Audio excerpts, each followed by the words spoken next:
예수에는 온전히 구원하실 수 있다라는 말씀입니다.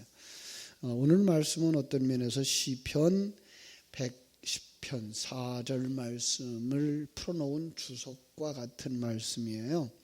성경은 왜 멜기세덱의 반차를 따른 제사장이 아론의 그 반차를 따른 제사장보다 위대하냐라는 것을 설명하고 있는 거죠.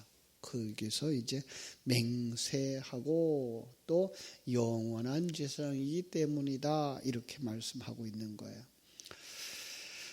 예수님이 제사장 직분을 가진 것은 이렇게 아주 맹세라고 하는 것과 영원성에 대해서 설명을 하면서 아직도 유대교 전통의식을 버리지 못하고 있었던 당시의 독자들에게 구약의 제사장들과 비교를 하면서 예수님이 그들보다 탁월하다. 다시 말하면 어떤 면에서 계시의 도구로서 그 대제사장들과 예수가 비교되어져도 예수는 탁월한 것이고 더 나아가서 예수 안에 담겨진 성자 하나님의 사역은 그 어떤 이 땅의 계시의 도구들이었던 제사장보다 탁월하다까지 이끌어 가시면 오늘 말씀을 바르게 이해하게 될 것입니다. 왜냐하면 맹세로 되었다 이렇게 말하고 있어요. 20절에서부터 22절까지 맹세 이런 말을 써요. 그죠? 자, 20절 보죠. 또 이렇게 말해요. 또 예수께서 제사장이 되신 것은 맹세로 된 것이 맹세 없이 된 것이 아니니 바로 이렇게 하면 맹세로 된 것이니 이런 말이에요. 또라는 말을 썼어요. 그 앞에서 레위 지파들의 이야기를 쭉 설명했죠. 그 레위 지파 제사장들은 불완전하였기 때문에 그랬고 그로 말미암아 우리에게 깨닫게 해주는 건 율법의 불완전성을 가르쳐 주었던 거예요. 그 율법 자체 속에 불완전하다고 하는 얘기가 아니라 율법 안에 진리를 담아준 것이 있기 때문에 그것까지 들춰내지 못하면 불완전한 거다라고 얘기를 하고 있는 것이고요. 제사장들의 직분도 마찬가지예요. 제사장들의 직분도 그 안에 담아준 성자 하나님의 일하심까지 깨달아 알지 못하면 보이는 대제사장, 보이는 제사장들의 일하심은 불완전한 것처럼 보이는 거죠. 바로 그 부분을 우리가 여기서 발견했으면 좋겠습니다. 본문은 이 새로운 제사장이신 예수님과 레위계통의 제사장 사이의 차이점을 이렇게 말하고 있어요. 예수께서는 하나님의 엄숙한 맹세로 말미암아 되어진 거다. 그리고 또 레위계통의 제사장들은 하나님의 맹세 없이 그냥 율법에 근거하여 제사장의 직분을 받았다라고 말하고 있는 거예요. 맹세 없이 된 것이 아니니라는 말도 시편 110편 4절의 추론으로부터 나올 수 있는 이야기예요. 히브리서에 있는 말씀으로 찾아보면 히브리서 6장 18절부터 20절에서 이렇게 말씀을 했어요. 이는 하나님이 거짓말을 하실 수 없는 이 두 가지 변하지 못할 사실로 말미암아 앞에 있는 소망을 얻으려고 피난처를 찾는 우리에게 큰 안위를 받게 하려 하심이라. 우리가 이 소망을 가지고 있는 것은 영혼의 닷 같아서 튼튼하고 견고하여 휘장 안에 들어가나니 그리로 앞서가신 예수께서 멜기세덱의 반차를 따라 영원히 대제사장이 되어 우리를 위하여 들어가셨기 때문이다라는 거예요. 레위 지파의 제사장들을 통해서는 우리의 구원의 완전함이 약속되질 않았어요. 그러나 성자 하나님을 통해서는 그것이 약속되었다라고 하는 거예요. 또 하나 21절에서 말하고 있는 것처럼 예수 그리스도는 영원한 제사장이다. 그렇게 말하고 있어요. 그렇죠? 그들은 맹세 없이 제사장이 되었으되 오직 예수는 자기에게 말씀하시기로 말미암아 맹세로 되신 것이라. 주께서 맹세하시고 뉘우치지 아니하시리니 네가 영원히 제사장이라 하였도다. 이게 서원이라는 단어로 바꿔 쓸 수 있거든요. 서원. 그러면 이제 또 우리가 복잡해지기 시작하는데요. 서원은 누구만 할 수 있는가? 성경 속의 서원은 남자만 할 수 있어요. 여자들이 서원한 것은 지키지 않아도 돼요. 그러니까 이제 오늘날 생물학적인 남자와 여자로 보고서 해석을 하면 안 되는 거죠. 진정한 남자는 누구? 예수 그리스도예요. 예수 그리스도만 하나님과 약속하고 서원할 수 있어요. 근데 그분이 우리 모두를 품고서 대표자로서 이 구원에 관한 약속을 했다는 거죠. 여자들은 우리들은 그 진리를 깨달아 알지 못하고 하나님의 생명을 가지지 못했던 우리들은 그 맹세에 아무 자격이 없어요. 예수만 하나님과 함께 약속을 하고 서약을 하고 서원을 하고 우리를 구원에 이끌 수 있는 자 되어졌기 때문에 라고 말하고 있는 거예요. 그렇습니다. 그래서 그분이 뭐예요? 영원하신 제사장인 거예요. 내가 영원히 제사장이라 하셨도다 라고 하는 말씀이죠. 율법 아래에서 이루어진 레위인의 제사장들은 하나님의 맹세나 약속 혹은 보증이 없이 이루어진 것이다. 다시 말하면 그냥 그 영원하신 하나님을 계시해 준 계시의 도구들이었지 그들의 사역으로 말미암아서는 죄 사함을 받거나 구원에 이르지 못했다라고 말하고 있는 거예요. 참, 이게 어떤 면에서요 유대인들이 불리한 거예요. 구원에 있어서는 잘 못 알아볼 수 있어요. 왜요? 그들은 제사를 하라 그랬어요. 하나님이 제물을 드리라 그랬어요. 제사를 드리면 구원이 되는 줄 알고 제물을 드리면 구원을 받는 줄 알았어요. 그런데 하나님은 그 제사를 주며 제물을 드리면서 거기에다 담아주신 성자 하나님의 일하심을 가르쳐 주도록 선지자들을 세웠고 제사장들을 세웠어요.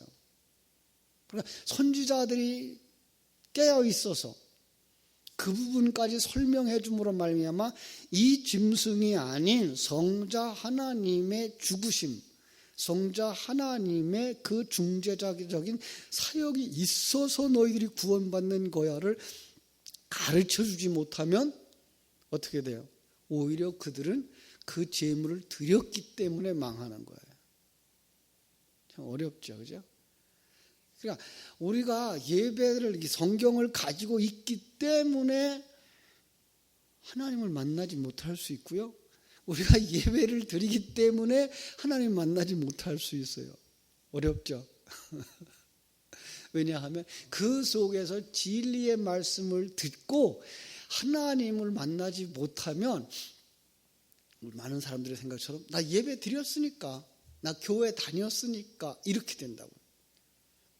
그러니까 교회 다니는 것과 정말로 예수와 함께 임마누엘을 누리는 예수 안의 삶은 전혀 다른 것과 같은 거예요. 그들은 그런데 그냥 계명을 율법을 지키고 있었기 때문에 우리는 구원을 받을 수 이렇게 생각했어요. 우리는 제물을 드렸기 때문에 우리의 중재자 제사장이 있기 때문에 우리는 그 앞에 가서 제물 드리고 오면 우리는 구원을 받았어 그러고 있었어요. 예수님은 그래서 그들을 책망했던 거예요. 왜요? 그릇만 보고 그 속에 담아준 진리를 보지 못하기 때문에. 이 말은 다시 말하면 그 제물을 드리고 있었지 성자 하나님의 일하심, 성령 하나님의 일하심, 그리고 성부 하나님의 그 계획과 목적을 모르면 제물은 제물이고, 그죠? 삶은 전혀 다른 거예요. 예. 근데 오늘 우리 기독교회도 거기로 가고 있어요. 사도신경으로 암송하면 신앙 고백이라고 생각을 하고 있는 거예요. 그 속에 하나님을, 예수 그리스도를, 성령님을, 그리고 함께 된 성도들이 지금 내가 그 환경 속에서 하나님과 교제하고 있으며 그 하나님의 은혜로 말미암아 구원에 이르고 있으며 그 예수 그리스도로 말미암아 지금 구원에 이르고 있으며 성령으로 말미암아 내가 온전히 하나님의 사람으로 만들어져 가고 있음을 깨달아 알지 못하고 그냥 예배만 참석했으니까 구원이 있겠지. 어느 날 구원되겠지라고 생각하고 있는 사람들이 나중에 후회한다고요. 그러니까 우리는 이 성경을 말씀을 읽고 예배를 드리면서 깨달아야 되는 건 뭐예요? 내가 그 누림에 있어야 되는 거예요. 성부 하나님의 계획을 아는 사람이 되어줘야 되는 거예요. 그리고 그것이 생명이 되어져서 그것이 생명이 되어지는 삶을 살아낼 수 있어야 되는 거예요. 그리고 이렇게 사는 것, 이 환경을 다스리고 있는 하나님 앞에 감사하고 이런 사건을 통해서 나를 하나님 앞에 불러주신 하나님께 감사하고 깨우치게 해주신 것을 감사하는 그 믿음의 자리 속에서 정말로 감사하구나가 나와야 되고, 나를 만드시기 위해서 부딪히는 사건, 부닥치는 사람, 그 속에서 정말 하나님의 뜻을 깨달아 알고 감사하는 자리 가지 않으면 우리는 그 당시에 대제장이 있으니까, 제사장이 있으니까, 제물을 드렸으니까, 절기를 지켰으니까, 우리는 율법을 하나하나 다 지키는 깨끗한 생활을 했으니까 구원받겠지라고 생각했던 바리새인들과 다를 바가 없는 거예요. 똑같은 책망을 듣고 그 책망을 듣는다는 말은 하나님 앞에 서 있는 것이 아니라는 거예요. 하나님의 생명을 가지고 있지 않다는 거예요. 그건 아무것도 아니라는 거예요. 우리의 신앙이 좀 긴장하지 않으면 안 돼요. 우리의 신앙이 정말로 우리가 생명을 가진 자들이 되어줘야 돼요. 제가 자꾸만 이제 외국어 배우는 것과 이 영적 생활에 대해서 같은 이제 관점에서 비유를 가지고 설명합니다만은, 정말 외국어를 배울 때 그 한마디가 마음을 실어서 말할 수 있을 정도까지 되려면 수없이 많이 반복해야 돼요. 지금 제가 한국말 가지고 이렇게 여러분에게 제 의사를 전달하는 것처럼 자연스럽게 전달되고 감정을 가지고 전달하기 위해서는 그 언어에 익숙해지고 그 언어가 충만되어져야 돼요. 그러지 않으면요, 줄줄 읽어내기는 하는데 저 사람들이 못 알아들어요. 나는 읽었다고 생각하는데 저 사람은 못 알아들어요. 우리의 신앙이 그럴 수 있어요. 지식으로 가지고 있는 신앙, 형식으로 가지고 있는 신앙, 그건 신앙이 아니라는 거예요. 생명이 아니라는 거예요. 마태복음에서 우리가 보았죠. 난 내가 누군지 몰라. 예수님, 내가요 주의 이름으로 선지자를 노릇했어요. 주의 이름으로 큰 일을 했어요. 능력을 행하였어요. 어떻게 나를 모른다 그러세요? 난 내가 누군지 몰라. 불법을 행하는 자들아. 무슨 얘기예요? 하나님의 생명을 가지지 못하고 다른 짓을 했다 이 말이에요. 오늘 우리에게 중요한 건 하나님과 함께 살아가는 거구나. 이것이 하나님의 생명이로구나. 이게 하나님의 은혜로구나를 깨달아 아는 자리까지 가셔야 되는 거예요. 자, 그래야만 누구를 만날 수 있어요?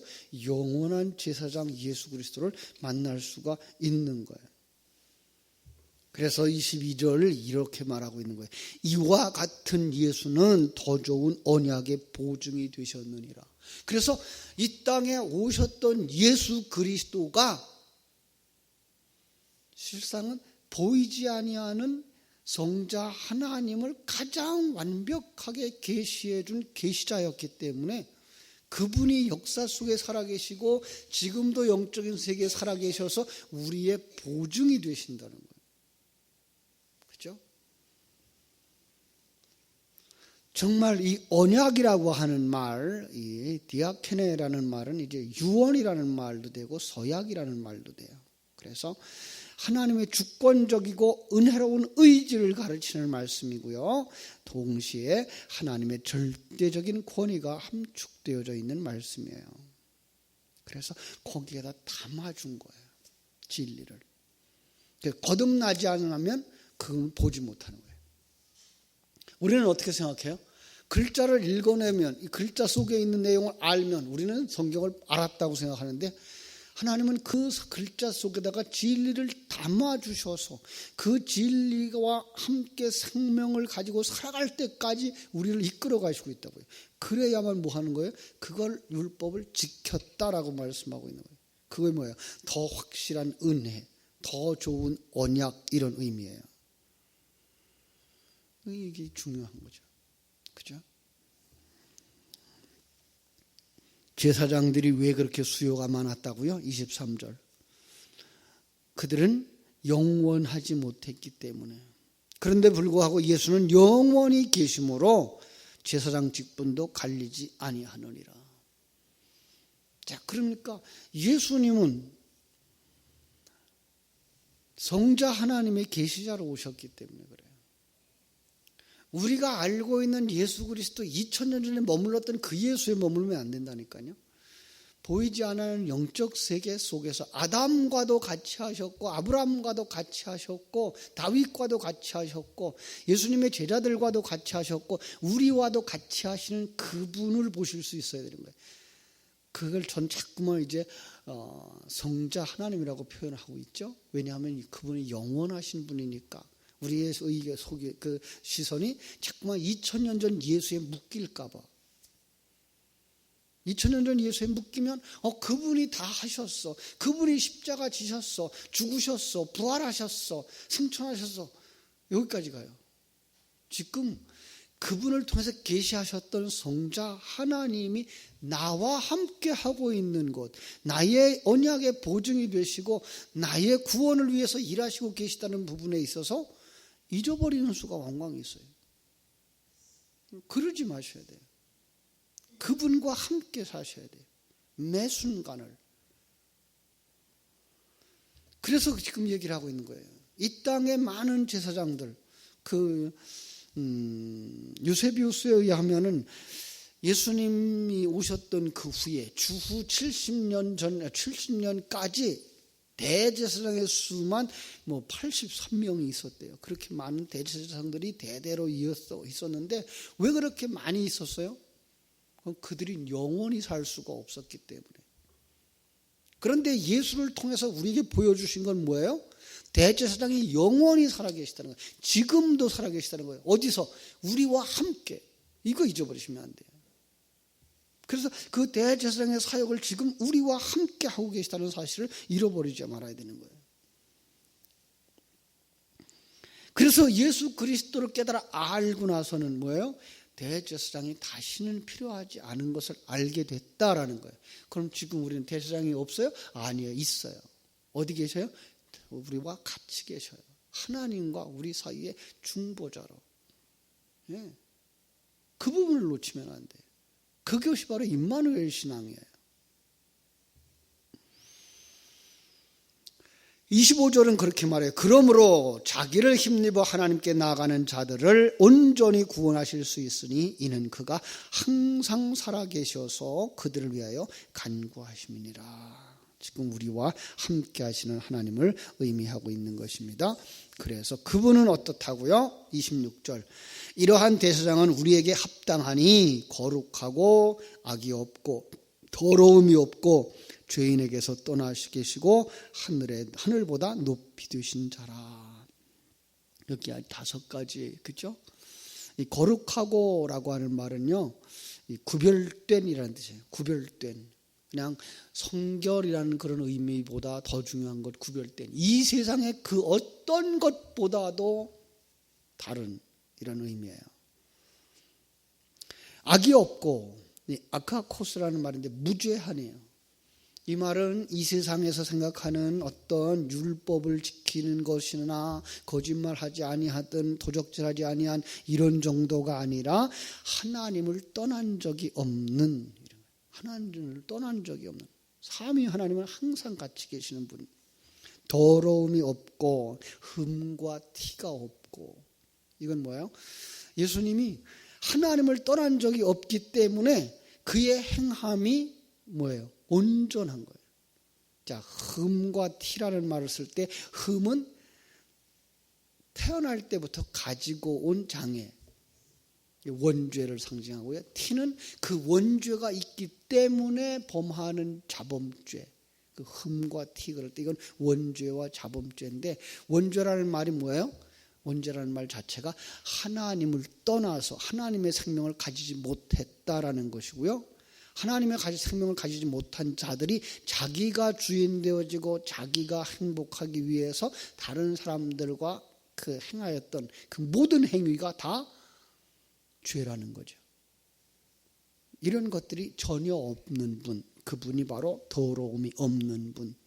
죄인에게서 떠나 계시고, 시편 1편이 생각나죠? 그 악인의 꾀를 좇지 아니하고 죄인의 길에 서지 아니하고 오만한 자리에 앉지 아니한 그 하늘보다 높이 되신 자라 그러죠. 우리가 아는 하늘은 저 공중에 있는 거죠. 그런데 하나님의 세계는 그 모든 것을 품고 있는, 우주를 품고 있는 그보다 더 크신 분이다라고 말씀하고 있어요. 그래서 지금 우리에게 설명해 주고 있는 건요, 지금 당신과 함께 하고 있는 제사장이 얼마나 크고 위대하신 분인지를 분명하게 알아서 그분에게로 나오라는 거죠. 그죠? 그분은 어떤 분이에요? 27절. 저 대제사장들이 먼저, 이전에 있었던 대제사장들이 먼저 자기 죄를 위하여, 다음에 백성의 죄를 위하여 날마다 제사를 드리는 것과 같이 할 필요가 없었으니 그는 단번에 자기를 드려 이루셨음이라. 자, 제사장들이요, 그 1년에 한 번 대속죄일에 대제사장이 쥐성소에 들어가죠. 근데 왜 여기는 매일이라고 말하죠? 매일 그는 죄를 범하고 회개할 수밖에 없는 인간이었다라는 사실이에요. 그런데 예수 그리스도는 단번에 자기를 드려서 이루셨어요. 자, 예수가 단번에 드렸다고 하는 이야기도 많은 사람들이 2000년 전에 죽으신 그 예수의 그 죽음은이라고 보고 있는 거예요. 아니, 이거는 이 세상에 있는 것들은 표현이 안 돼요. 어떻게 2000년 전 유대 땅에 있는 그 예수의 죽음이 오늘 여기에 있는 나와 관계가 있어요? 이건 영적 세계에 있는 이야기예요. 지금도 예수님은 우리를 위하여 죽으시고 계셔요. 예. 모든 사람과 함께. 그리고 부활하고 계시다는 사실을 우리가 알아야 돼요. 그래서 단번에 자기를 들여서 그 제사를 완전히 이루신 거예요.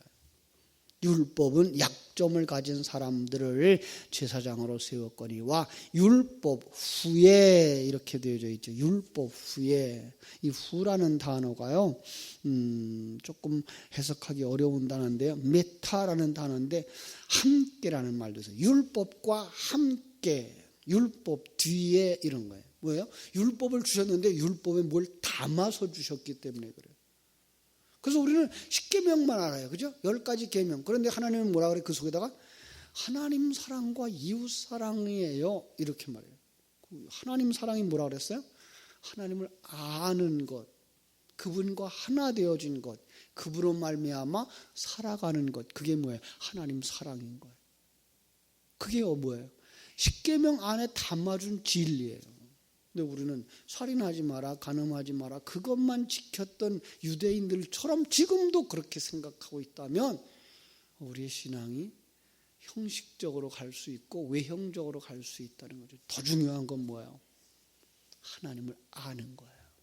그분이 어떤 계획을 가지고 있는지, 우리를 이 인생길에서 어떻게 만들어 가시는지, 그 만들어 가시기 위해서 어떤 환경들을 우리에게 주셨는지를 보고 그 속에서 감사하고 감격하고 기뻐하고 그 주님과 함께 갈 수 있는 자 되실 때, 그게 예수 생명을 가진 자고, 그게 하나님을 아는 자고, 그게 하나님을 사랑하는 자예요.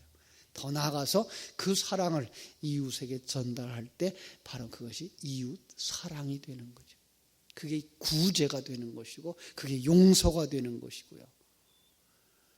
바로 거기 담아준 그 진리를 깨달아 알고 그게 생명이 될 때까지 되새김질 하셔서 외국어가 우리 한국말처럼 자연스러워질 수 있을 때까지 배워야 되듯이 하나님의 나라와 하나님의 나라의 그 용어들과 그 관점들이 여러분의 매일의 생활 속에서 그냥 하늘나라처럼 살아갈 수 있는, 하나님과 함께 살아가고 하늘나라처럼 살아갈 수 있는 자리까지 성장할 수 있게 되기를 주님의 이름으로 축원합니다. 기도하겠습니다.